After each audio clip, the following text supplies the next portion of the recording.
Hey, welcome to The Perspective today. I'm Mike Sherbino. Many times you'll have heard me say that life is a journey, and how we go through that journey is so critical and so important. There are moments when it's just kind of like a beautiful summer day. There's other days when it's like a horrific storm, and we don't want those things to happen, but they still do. How do we navigate those moments? What comes to my mind right now is a time when my wife and I were on holiday, and as some of you know, I love to ride motorcycle. We were driving down through California on the West Coast. We came around a corner and it was going very slow behind a truck and a trailer, a camper van. And all of a sudden the wind started to blow, and I felt the wind coming off the sea was going to push me off the road down into a deep ravine. I said to my wife, "Hold on tight." Thankfully, we navigated that turn. The beauty that was all around us suddenly was circumvented by the moment that seemed out of our control. What do you do when life gets out of control? How do you navigate those moments? How do you prepare for those moments? Well, today we have someone with us. His name is Cam Taylor. Cam has navigated some horrific challenges in life. He's been a pastor for over 20 years. He's now known more as a grief coach. He's an author. He's an encourager. He's a mentor to many people. And I want you to welcome with me Cam Taylor to the program as he comes, and as we talk together about the ups and downs of life, and not just handling the West Coast Trail or the seashore in California, some of those steep roads, but more importantly, how do we navigate life? So Cam, thank you for being on the program, and we welcome you today to The Perspective. Glad you're here. Thanks for having me. Appreciate it. As I was thinking about my own journey with motorcycles and how much I love that, you've had a few experiences yourself. You're a biker, or at least you used to be, and but you've also navigated some other very challenging times. Just help our viewers to understand some of the stuff that you have had to live through. Yeah, thanks, Mike. The two major events that really have been, you can call them milestones, life-changing events. One was in 2011 when my wife and I had somebody pull out in front of us. I was riding my 750 Honda Shadow, and I had nowhere to go. And the bike, it crashed into the car, and it ended up being airlifted to the regional hospital to put us back together again.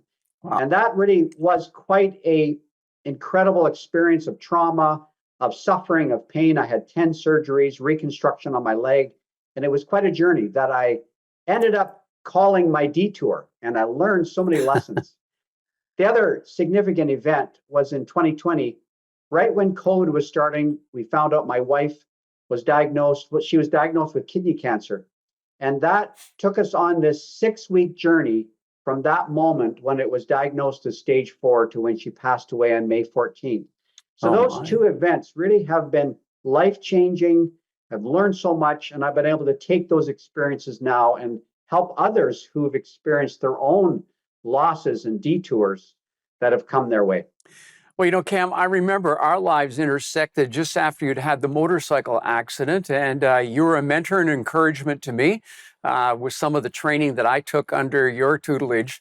And I was so intrigued with how you talked about the detours of life, but then to get the diagnosis that your wife had, because I know that she was such a support and mainstay to you as you went through surgeries and the whole rehabilitation program.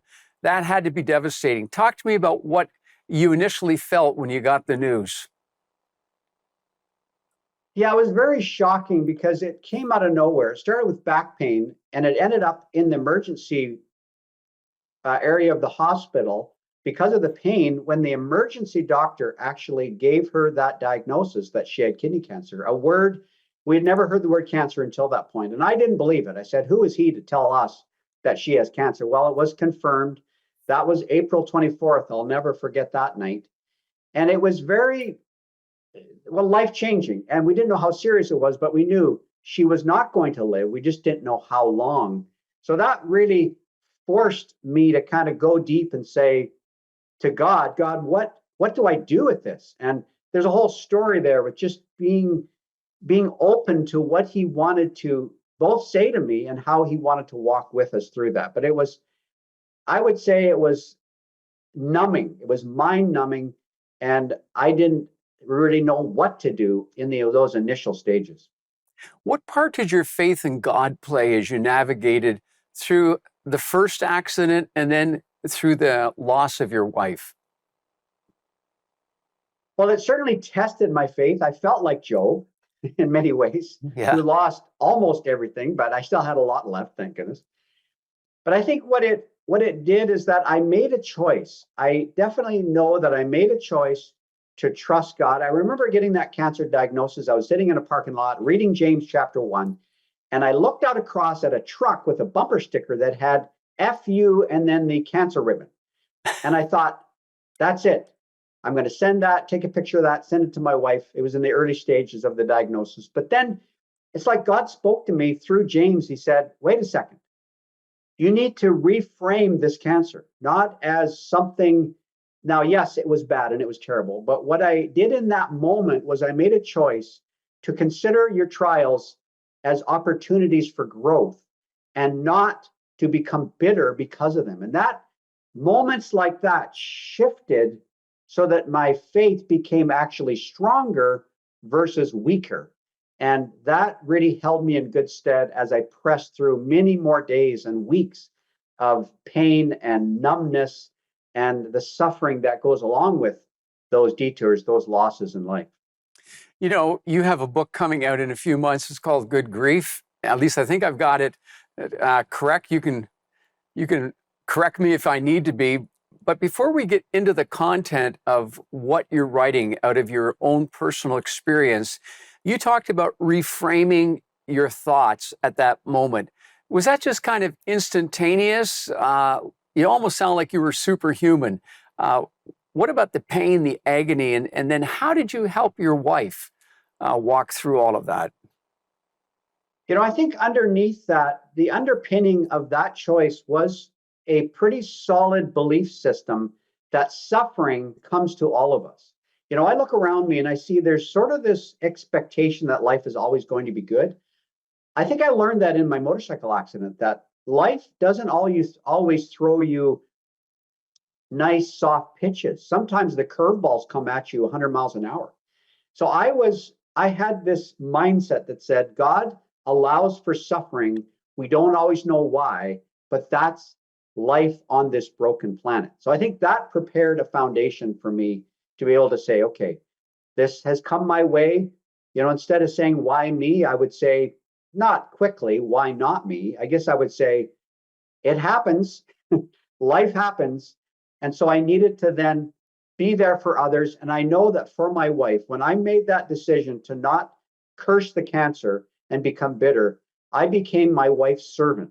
And it brings tears to my eyes. I was her favorite caregiver as she was dying in those last few weeks. The care aides would come in, these professionally trained people, and she always said to me, "You're my favorite."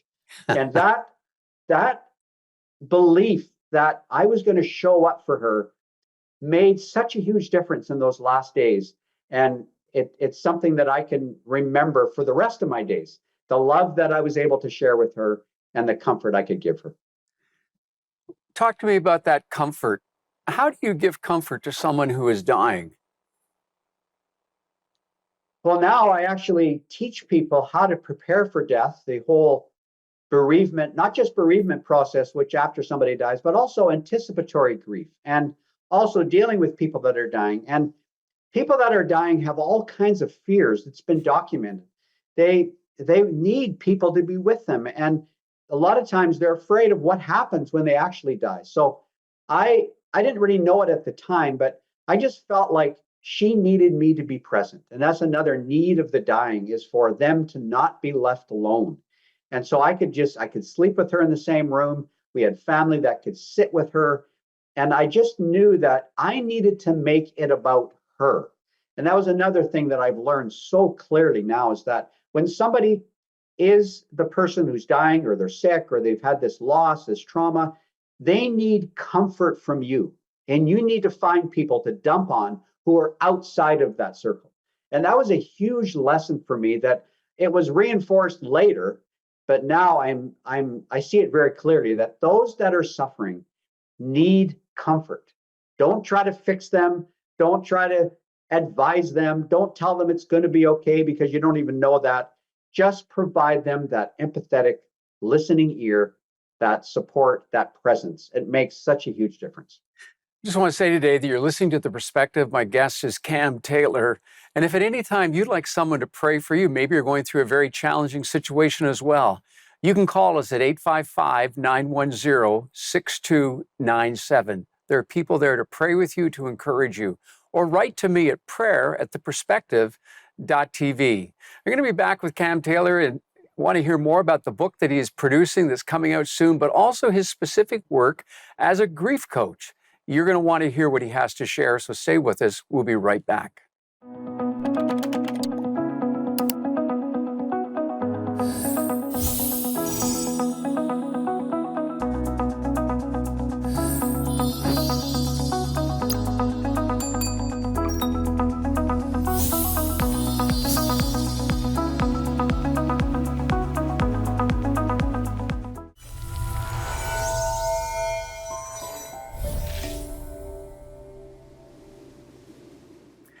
I'm back here with Cam Taylor, who is a former pastor, but is still doing pastoral care. He's also a grief coach, and he's a mentor to many people. Suffered significantly through a motorcycle accident, recovered from that, and then, as he's just been sharing, about the sudden loss of his wife to cancer, how it just robbed her of all the plans and future that had been laid out. But Cam, you have also written extensively and have helped so many people. And I have something here in my hand. You talk about this, and I want you to comment on it. One key element to my grieving journey was the introduction of new ideas when I needed them most. Talk to me about that, and also the impact of the writing of Christina Rasmussen, how that shaped your life. Yeah, thanks.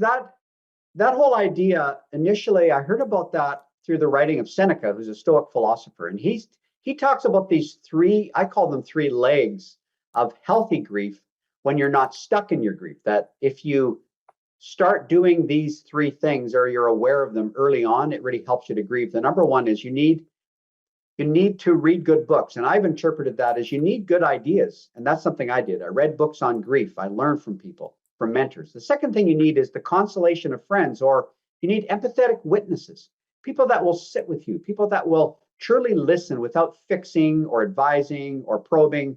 And then number three, you need the passage of time. Time alone does not heal. You need these other things that interweave with that. And speaking of Christina Rasmussen, there was one idea that really caught my attention in her book, Second First. And it was this idea that when you're grieving, you need to hold the hand of grief and the hand of life. Wow. As early on in your grief journey as possible. Well, what does that mean? That means that your tendency is to feel sad and to be in this cloud of difficulty and anger, frustration, and discouragement, all the emotions and reactions that come with grief. And there's a lot of them. That's where you feel like you need to be, and you definitely want to be. But let me encourage you that if you're walking along and you see a beautiful flower that's blooming in spring, that you actually enjoy the life that is there right before you. Because the best way that you're going to heal is if you can hold both of those, what seem to be opposites, in tension. That will help you to grieve actually faster and more effectively in the long run. So you were reading all these things, you were processing them yourself because you're a teacher, you're a leader in your own right. But how did you start to implement it? Was it did you have to make a decisive decision? Walk me through that. Well, I am a man of action. I would say that is a muscle, or I've developed that over much time. And I have practices like, I'm a big believer in exercise. I cycle now all the time. I gave up the motorcycle for human-powered cycling. And I started cycling the day after Vicky died. I got on my bike and I started riding. That was an activity that allowed me to process. I called it grief cycling because I would go out on these bike rides and I would feel my sadness. I would be crying. People saw me, they'd think, what's going on with this guy? I'd just be crying, and then all of a sudden I'd be smiling at the sunset the next moment. But I also am committed to reading.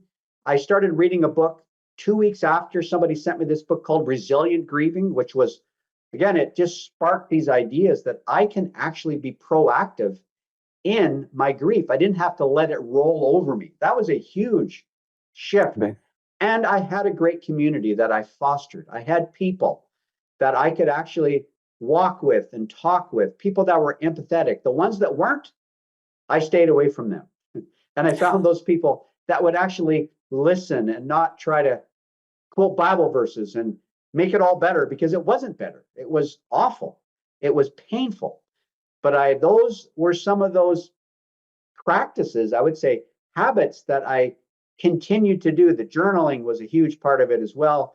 And there's many others, but that's sort of what was going on in those early stages. You have written a book. It's at the publishers right now. It hasn't been released yet. Give me the correct title and unpack some of the maybe 2 or 3 key things that you'd want viewers to hear today, just before we conclude our conversation. Yeah, my book will be coming out by July, and it's called Unlocking the Mystery of Grief: How to Grieve Well and Learn to Live Again After Loss. When I thought about my own grief journey, and as I was writing about it and journaling about it and eventually blogging about it, I realized that grief was a mystery. It was this unknown. I was consciously incompetent to know how to grieve. So that's where I needed these mentors and these new ideas, and I needed people who would help me to unpack what I was feeling and experiencing. So this book will really help walk you through that journey. I've developed my own grief model. It's not a linear model, but it is GOOD. It is the good grief journey, not good as in Charlie Brown, good grief Charlie Brown, but thorough grief. I believe that if your grief is thorough, healing will happen. The G is go down into your grief. The first O is open up to new ideas and people. The second O is orient your life with resiliency. And the D in good is discover how to live again after loss. And I've experienced that in my own life. It's 4 years now since Vicki passed away. I'll be marrying long-term friend Jean on May the 5th, which is coming up in about 17 days from this recording. So I believe that God has helped me to heal, to hold space in my heart for the love that I still have for Vicki, my first wife. But now to be able to move into another marriage, ready to embrace her love and be able to give my love to her and enjoy this journey together. So that's a snapshot of what I talk about in the book. Not so much the ending of that chapter, not so much more about how do you actually navigate that journey in a thorough, healthy, healing way. Well, Cam, I'm really happy that you've been sharing some of these things. I'm going to look forward to having you come back once the book comes out. We want to feature that for you as well. And congratulations as you begin this new season of marriage with Jean. And as you take all those things, I've still got a whole lot of questions for you, but we're going to have to take another session together so that we can unpack those things. Cam, thank you for being with us. Before we conclude, tell people how they can get a hold of you and the many resources that you have available. Yeah, if you go to my website, goodgriefjourney.com, you can sign up for my email. I send out regular emails every week. You can hear more about my book on that website. And if you go there, just put your name into one of those forms. I'll be glad to stay in touch with you and to connect you with the resources that I have available to help you grieve, or someone you love grieve as well. Well, thank you so much. And you're listening today to Cam Taylor on The Perspective. And at any time, if you want to call for encouragement, someone to pray with you, just call us at 855-910-6297. We don't want you to be alone. Cam, thank you for being with us. Look forward to chatting again. Thanks for having me, and have a great day. Thank you. For those of us who follow Jesus, we have a book. It isn't a theology book. It isn't a rule book. This book is a story. the story of God and humanity, a story Jesus said he was fulfilling. This book contains poems, riddles, letters, puzzling narratives, and new ideas. Yet, throughout it all, this book is full of the breath of God. For those of us who follow Jesus, this book is a treasure. This book is a tree of life. This book is a page turner. Turn the page with us.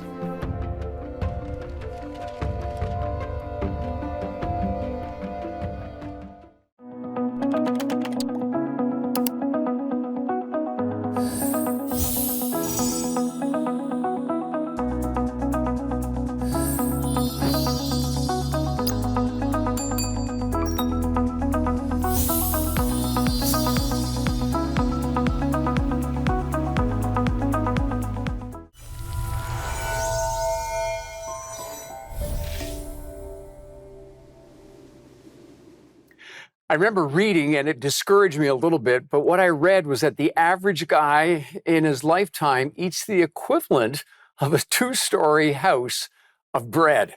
Now, that's for someone who loves bread, that's just not what I wanted to hear. And maybe some of you that are listening today, you can identify with that. And maybe some of you have already got through the second story and you're working on the garage. I don't know. But as we think about hungering and thirsting, and this week we're focusing on what Jesus talked about when he said, blessed are those who hunger and thirst for righteousness because they will be satisfied or they will be filled.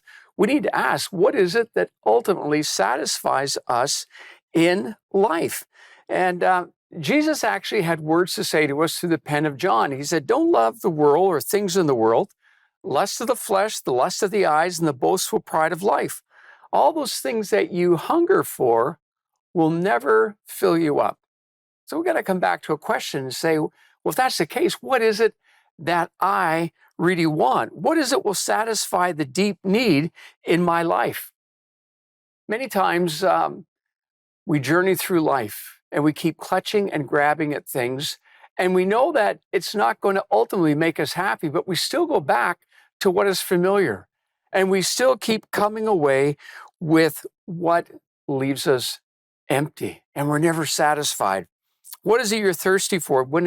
Jesus talked about hungering and thirst, I get the idea of hungering and the food concept and just saying, oh, I got to get that to satisfy the need. But thirst speaks of a great, intense desire. And sometimes we see that. I saw it on the news a while back where they talk about that intense desire, and it was over making money. You understand that. I understand that. But it leaves you empty again. Jesus talked about thirst one day with a lady from Samaria. She was a lady that had many relationships, at least 5 that we were told about. And Jesus met her at a well, and he said, could you give me something to drink from the well? And she said, you have nothing to draw with, sir, and the well is deep, and you're a Jew and I'm a Samaritan. Why are you asking me for help?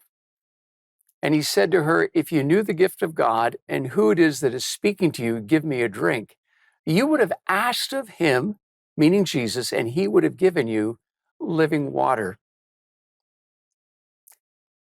We drink, we eat after so many things to find that momentary satisfaction, but it leaves us empty. Sometimes it's a quick relationship. Sometimes it's going out to the store, and maybe you're a shopaholic. Maybe you're an alcoholic. Maybe you have some other kind of thing that you turn to, and it leaves you empty. A lot of times it can be pornography.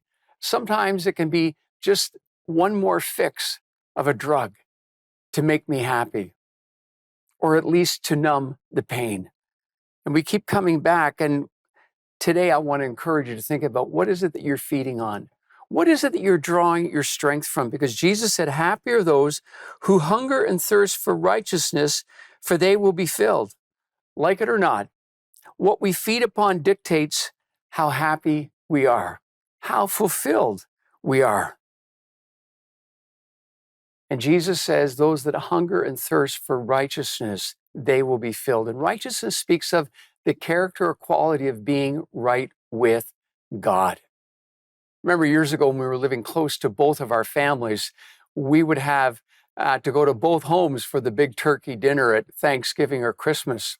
And I called it the two turkey syndrome dinner, where I would lie on the floor moaning in pain because I'd eaten too much. But you know, that would pass. And again, I'd have to go back and find something else. Today, my friend, Jesus is inviting us to look deep and to say, Lord, can you meet the need in my life? Can you supply the hunger and thirst? I want to invite you to take time to be with him, to get alone with him, to discover that Jesus is more than enough. And as we hunger and thirst after him, we will be filled. At any time, you can write to us at prayer@theperspective.tv, or you can call our prayer line 855-910-6297. And we're constantly talking to people who are saying, there has to be more. There has to be more to meet our need. And there is. And that's the Lord Jesus. We would love to talk with you today. Hi, I'm Ryan Walter. I played a bit in the National Hockey League, 17 seasons as a player and coach. But I love this idea of servanthood. In John chapter 2, there's a beautiful little verse. Jesus does this miracle, turns water into wine. And there's this verse in John 2 that says, only the servants knew. Think about that thought. All the important guests that were there, they had no idea that that miracle had happened. All the important priests and everybody that were there, they had no idea that that miracle had happened. Only the servants knew. There's something special when we get to serve with Jesus, isn't there?